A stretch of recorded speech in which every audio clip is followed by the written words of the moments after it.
ठीक आहे, आपलं हे हँड टूलचं प्रॅक्टिकल आहे. यामध्ये वेगवेगळे हँड टूल्स आपण ठेवलेले तिथं. तर या हँड टूलची ओळख झाली पाहिजे आणि या हँड टूल्सची नावं आणि त्याचा उपयोग सांगता आला पाहिजे. तर सुरुवातीला सांगा, यांची नावं काय आहेत साधनाचं? ह्या साधनाचं नाव वायस आहे. पुढं? सेंटर पंच मार्किंग करण्यासाठी किंवा ठीक आहे, पुढं पंच करण्यासाठी. सांगत जा. हे चीज आहे. पुढं? Ball peen hammer, cross peen hammer. पुढं?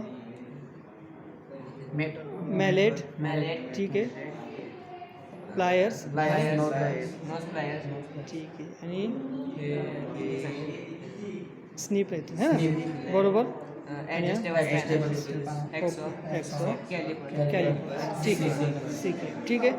तुम्ही याचं सांगा, ह्याचा उपयोग कशासाठी केला जातो? पंच करण्यासाठी किंवा मार्किंग करण्यासाठी याचा वापर केला जातो. पंच. नाव काय त्याचं? सेंटर पंच. सेंटर पंच. ओके, ठीक आहे. पुढं तुम्ही सांगा एखाद्या साधनाचा उपयोग. फाईल आहे.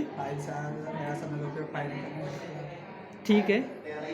आणि पुढं हॅमर वगैरे पत्रा चिमलेला असला तर हिट करण्यासाठी होतं. त्याच्यासाठी उपयोग. काय नाव त्याचं? नाव काय याचं? मेलेट. ओके, ठीक आहे, चल.